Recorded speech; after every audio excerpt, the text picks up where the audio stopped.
Before I start, I need to say one thing, which is that I prepared this short talk a few weeks ago, slightly surprisingly for me to be so in advance, I think. And it starts with a story that you can, when you hear it, you will realise why I feel a little bit equivocal about delivering it at this precise moment.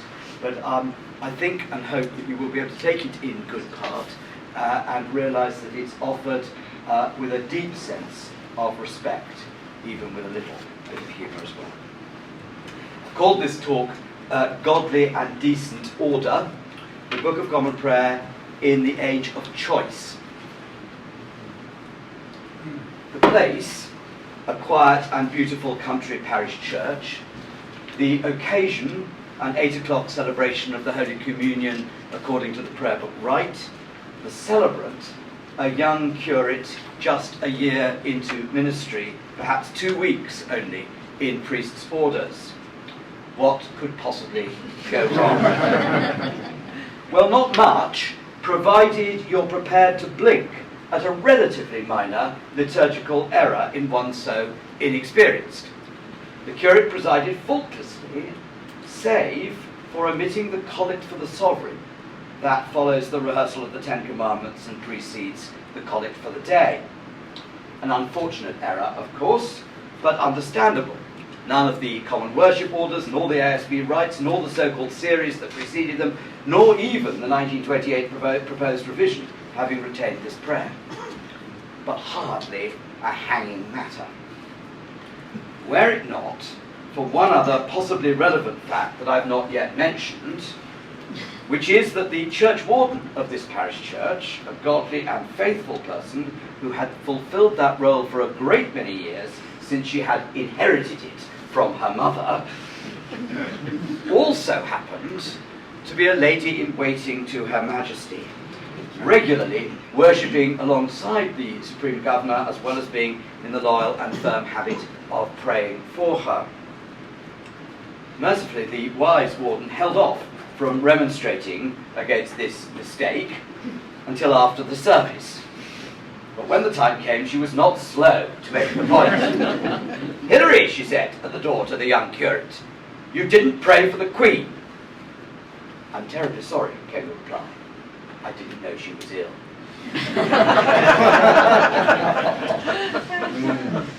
Now, as the incumbent responsible for training the curate in question, whose name I've changed to spare blushes, I should no doubt hang my head in shame.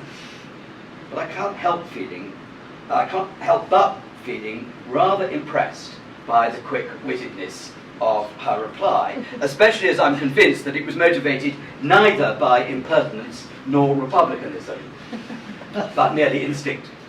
And I'm very happy to be able to relate that the incident was evidently looked on kindly in more exalted circles also. A few years later, someone who had no reason to know of my connection with any of the principals related the story to me with no names, no topical detail.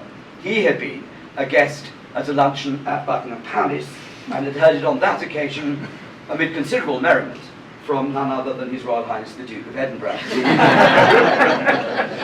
So evidently our late Sovereign Lady the Queen and her consort had, unlike her forbidding forebear, been amused. Time was, of course, when an error of this nature would have been very unlikely indeed. Time was not only when the prayer book was the only legally authorised liturgy available in the Church of England, and so hugely familiar to all who worshipped at all regularly, but also when many, many more people, whether or not frequent worshippers, would have had considerable familiarity with it, dinned into them by a great deal more exposure, Sunday by Sunday at school and elsewhere, from childhood. It was quite simply part of the ordinary experience, to some degree or another, of many more people, and not just the religiously keen. I expect that we are inclined to romanticize the past to a certain extent, and I'm sure that there's a lot of exaggeration in estimates of the frequency of church-going. But I think we can nevertheless be safe to assert that generations previous to ours knew the prayer book a very great deal more intimately than most of our contemporaries do. You'll understand that I'm accepting present company, of course. And not just the prayer book, the basic story and grammar of the Christian faith. The Bible, its stories and language, the doctrine and ethics that flow from it, all of these were better known even by relatively new or occasional churchgoers than can automatically be assumed in our time. There was breadth as well as depth to this knowledge, even amongst people whose lived or conscious Christian allegiance was not necessarily well developed. It was not just the enthusiastic, signed-up, self-identifying Christian disciples who could be relied upon to have a working knowledge of Scripture, the King James Bible, of course, and the prayer book, but many others also. These were part of the shared cultural frame of reference for English-speaking people of Anglican allegiance, however loose, for some 4 centuries or so. This is an aspect of what sociologists of religion have taken to calling Christendom, a term with which many of you will be familiar. Christendom, originally generally a word used of the Christian world to distinguish it from non-Christian worlds, Islamic, Jewish, or whatever. Christendom has become shorthand for the paradigm, probably, please forgive, another jargon word, under which it is effectively deemed that all members of a given society in a given period, for our purposes the world of medieval and modern Europe, could be held to be, in some real sense, Christian. Not specifically, necessarily, as a consciously chosen religious identity, but because they had been born into and raised within a society indelibly shaped and given character by the Christian faith, its grammar, its story, its values. In Christendom, understood thus, Christian culture was dominant beyond any real competition.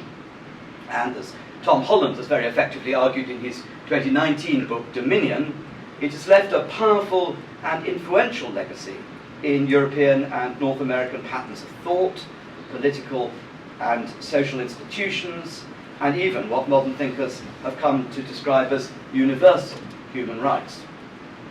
In the Christendom paradigm, the grammar and narrative of the Christian faith could reliably be expected to provide a shared language and cultural framework for a whole society, including for those who may not be particularly religiously observant or enthusiastic. This was the world in which the essentially non-religiously aligned in England would confidently and unblushingly tick the C of E box in the census, this being what they were, even if in terms of practice they weren't anything very much. People talked the talk, in other words, even if they didn't walk the walk. The Book of Common Prayer, at least for English people, was a very important building block and cement for this monolithic culture, or coherent culture, if you prefer the shared language and frame of reference. The story of the disintegration of Christendom, when, why, how, is complex and contested. I don't propose to explore it here. Suffice to say that at least by the middle of the 20th century, and with increasing rapidity since the Second World War, Christendom has been in significant retreat, a retreat which some would say has become a rout. Increased cultural, ethnic and religious diversity, social mobility, confident assaults on the intellectual basis of Christian belief, a decoupling of religious practice from what might be called social respectability, some pretty shameful behaviour within the established churches. All of this and more has played a part in the story. We're now in a place where there is a distinct dividing line, either to be welcomed or deplored, between the community of the church and what is not church. This is the insight, putting it in rather generalised terms, behind the emphasis in our times on mission in its many and various forms. Mission occurs when the church encounters and seeks to communicate with cultures and individuals that are identifiably not Christian. In a Christendom paradigm, this happens elsewhere, away from the Christian home base, amid, as that old hymn had it, Greenland's icy mountains and India's coral strand, where Afric's sunny fountains roll down their golden sand. Where Christendom is no more, the mission field becomes ubiquitous and the mission imperative arguably all the more pressing. There are several implications of this, and I propose to explore just two of them, if I may, in relation to the prayer book. One that has particular significance in the world of theological education and formation, where I earn my crust, and the other, which is related, which may pose some interesting challenges for the prayer book society, with its avowed intent to champion, to promote, and in the best sense, I hope, to popularise the Book of Common Prayer. I'll start with what I might claim to know a bit about, which is generally a sound policy. The significant implication of the decline of what I might call religious or specifically Christian literacy amongst the population as a whole is that there is much that earlier educators in the field of training clergy could assume by way of knowledge and familiarity in students entering training, that it is not safe to assume now. Hilary, in my story, in an earlier generation, would not have needed detailed and exhaustive training in the prayer book order for Holy Communion. She, though she would have been a he, of course, would simply have known it.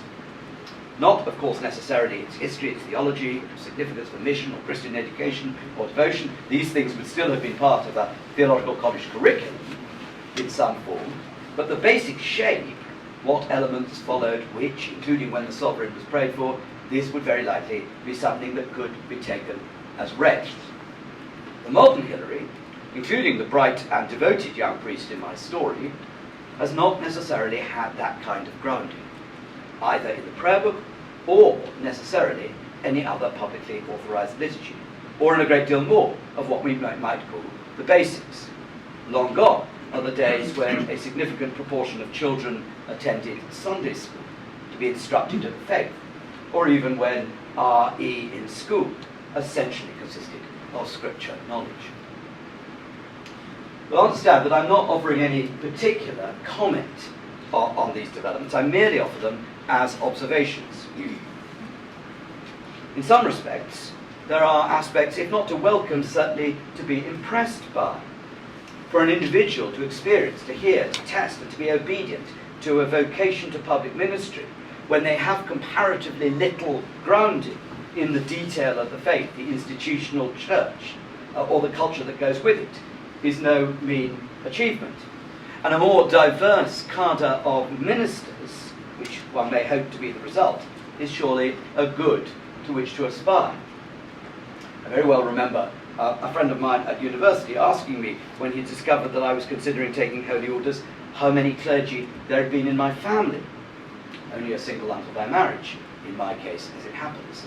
And divulging, when I reciprocated the question, that he couldn't offhand think of a single male relation of his who was not ordained. I cannot but admire him for resisting the pull and remaining lay as he has. And similarly admire those who have heard and answered the call in a much less churchy environment than my friends, or mine, deficient though it was in the matter of vicars as uncles, and wish to see many more such. But what this means, and here I have to be very careful indeed, as I'm aware of at least one highly theologically educated and articulate current student of my own who's amongst us today, and would not want to insult them in any way. What this does mean is that a higher proportion of those coming forward for training for ministry, faithfully and obediently following the call of God, are doing so with much less ingrained familiarity than their predecessors would have had. The Bible, liturgy, doctrine, culture, and the like. To put it crudely, much ministerial training, including familiarizing trainees with the formal liturgies such as the BCP, starts much further back than it used to, and at a time when the church is greedy for the job of preparing such people for ministry to be done in shorter time and for less money than ever before. Not quite true to say that I had a full head of hair when I became a theological college principal, but I've certainly been metaphorically rooting it out in tufts and hats ever since. In these circumstances, where knowledge of the prayer book, as of much else of the shared grammar and vocabulary of the Christian faith, cannot be taken as given, either among ordinands or others, there are questions to be considered in how we approach and consider, how we categorise, indeed, the Book of Common Prayer. No longer the undisputed and effectively exclusive manual of worship and spirituality, it has become, as it were, one resource among many. Instead of being the basic and fundamental text and guide for public worship, it now has to be defined, defended, and championed in a much more competitive environment. This is, of course, a reality of which members of the Prayer Book Society are very well aware and very well focused on. Often so this is, in a sense, it's still worth dwelling upon for a moment or two. The Prayer Book, from its inception in the middle of the 16th century, and arguably still more when it was restored in 1662, was specifically designed to provide uniformity of practice and usage within a Christendom environment. It was set up and hedged about with pretty draconian legislation to protect its exclusivity, to regulate and limit diversity of practice and thought within an essentially monolithic, albeit potentially and often actually divided Christian society. It was not set up to be a resource among many, in a marketplace of choice and preference, and in that sense, a tool for mission. The preface to the 1662 book makes this very plain, albeit affecting to be a bit more accommodating of difference than in fact it is. It hath been the wisdom of the Church of England ever since the first compiling of her public liturgy to keep the mean between the two extremes of too much stiffness in refusing and of too much easiness of admitting any variation from it. For as, on the one side, common experience showeth that where a change hath been made of things advisedly established, no evident necessity so requiring, sundry inconveniences, I like that, have thereupon ensued, and those many times more and greater than the evils that were intended to be remedied by the change, so on the other side, the particular forms of divine worship and the rites and ceremonies appointed to be used therein, being things in their own nature indifferent and alterable, and so acknowledged, it is but reasonable that upon weighty and important considerations, according to the various exigency of times and occasions, such changes and alterations should be made therein, as to those that are in place of authority should from time to time seem either necessary or expedient. For all that cautious and elegant periphrasis, the sympathies and intention of the preface are in fact pretty clear, that those that are in place of authority have the responsibility and duty to provide a standard form of public worship which admits as little variation and alteration as possible. The book was to be the book rather than a book, among others, with real virtue attached to uniformity of practice within its provisions. Members of this society will not need me to dwell for long on how much things have changed. Common worship, with its rich or bewildering, select adjective of choice, array of alternative texts, seasonal and other optional material, and explicit invitation to parochial liturgists to do their own thing using the smorgasbord of material provided, has shown very little stiffness in refusing and a very great deal of easiness of admitting variation from a single liturgical standard. And those that have been in place of authority over the last half-century have found much cause to admit such changes and alterations as have to them, but not, I suspect, to many here, seemed necessary and expedient. I have no doubt that I would be on pretty safe ground in this gathering if I was simply to join the chorus of regret, lament, sometimes anger, that has attended on these developments from members of this society over the years and others. My possibly somewhat reckless instinct, however, is to focus not on that particular theme, so much as to reflect a bit on where we realistically go from where we actually find ourselves now, acknowledging that it will not and cannot be backwards.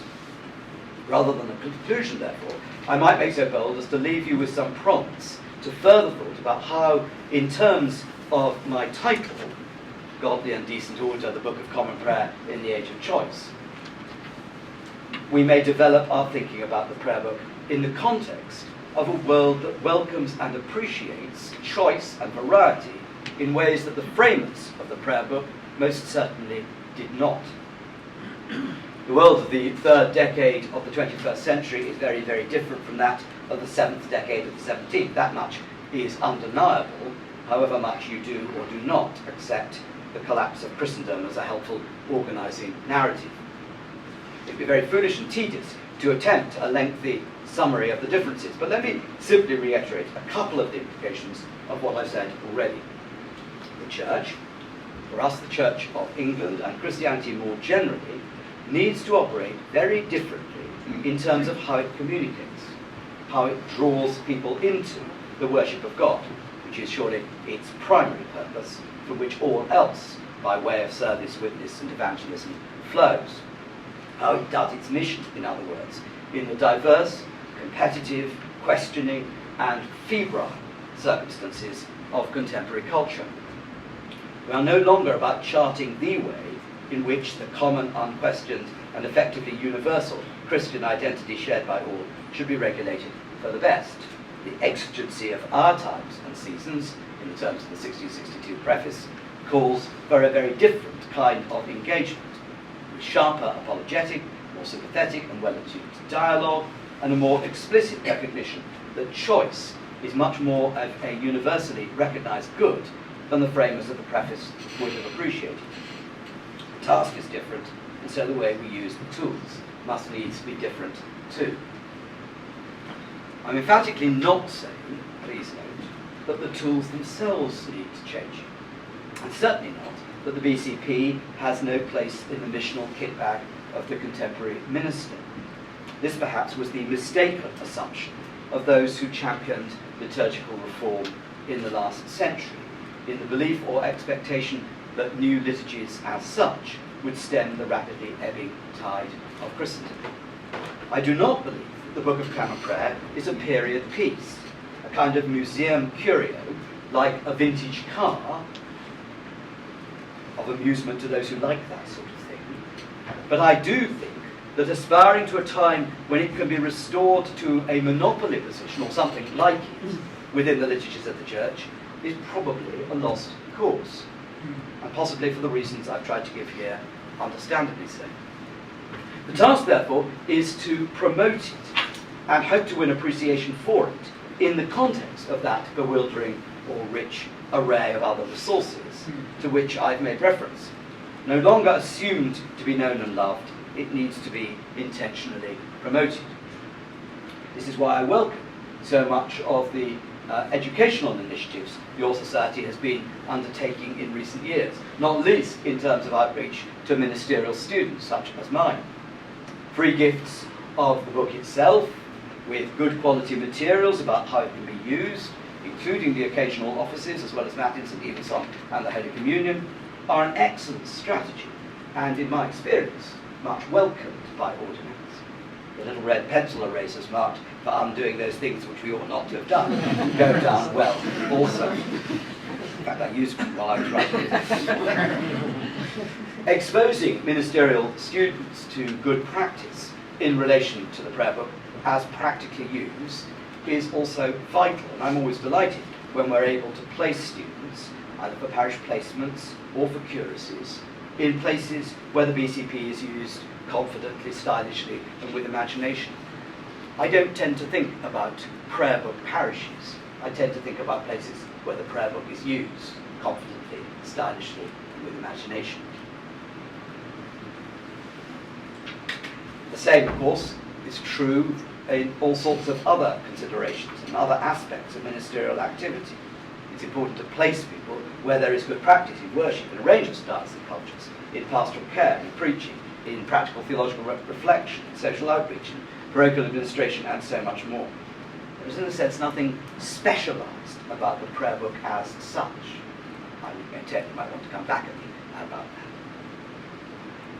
The Book of Common Prayer, as I said earlier, is now, whether we like it or not, but one liturgical and devotional resource amongst many that are available. and it needs to be promoted as such. It also needs to be promoted in an environment where there is more and more suspicion of, and reluctance to use, organised and authorised liturgy of any kind. Worship in increasing numbers of places and traditions appearing to be more and more homegrown and free-form, often not recognisably Anglican at all. So it's not just about protecting the prayer book, it's about protecting a tradition of ordered and shared liturgical worship in the Church of England. Thus, the task of promoting the BCP, or formal liturgy more generally, is not easy in ministerial formation, not least given the highly overcrowded curriculum that theological education institutes like mine are expected to cover in, as I've indicated in my earlier whinge, less time and smaller budgets. Inevitably, among ordinands, as among lay and ordained members of the Church more generally, of all ages, there are those who, upon encountering the prayer book for the first time, find it easy to love and a joy to use, while there are others who find it awkward, impenetrable, or otherwise challenging as a resource.